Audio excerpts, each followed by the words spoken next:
Mike Barlow, BFARe, Bedford for a Re-Consultation. So look, the East-West Rail consultation is reaching a critical point. We've got to respond to East-West Rail by the 9th of June. Importantly, the 2nd of June is Bedford Borough Council meeting to discuss it. And I'm going to ask you at the end of this to do something. I'm going to ask for your help because I don't think Bedford Borough councillors are listening or understanding the strength of feeling against bringing East-West Rail through Bedford. The Mayor and Councillor Headley have basically pushed this through under the radar.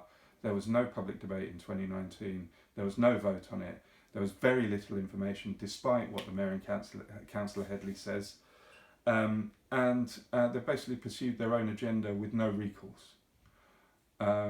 They've hidden information, and that information is absolutely critical to quite a number of the residents of this borough.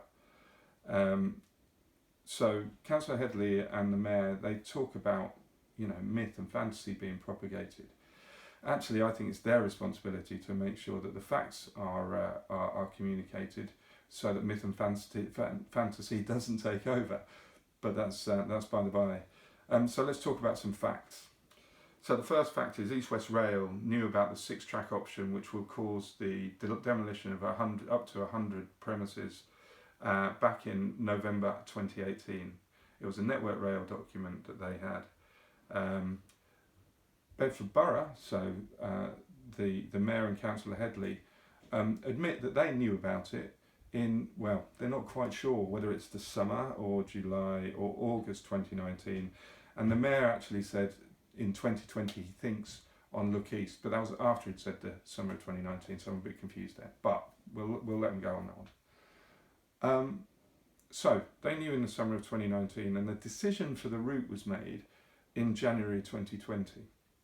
Now, had those residents whose homes are at risk of demolition known that that was the case in January 2020, they would have had 3 months to raise a judicial review in order to legally challenge that. After 3 months, that right expires, you lose it. So by hiding that fact, Councillor Headley and the Mayor have denied those residents the opportunity to protect their homes and their lives through judicial review. They continued to hide that until people were told in March 2021. I mean, to me, how they can go about their business knowing that they know that those homes are at risk, I don't know how they sleep at night. But anyway, here's the thing that I'm going to ask you for your help for.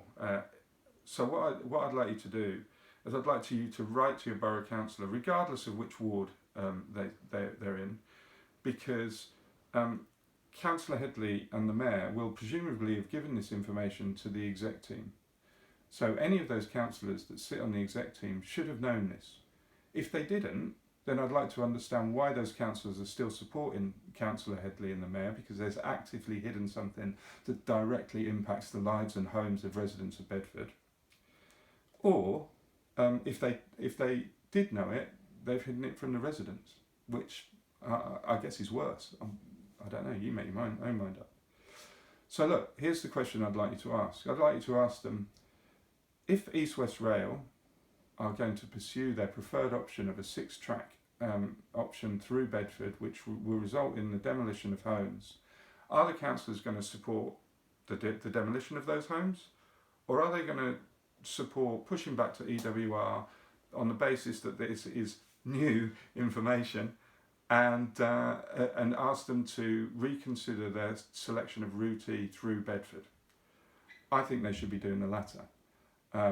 But you need to be challenging them. You need to be asking them when they knew, what they've done to challenge Councillor Headley and the Mayor on it. Because the way that they're acting at the moment is like a dictatorship.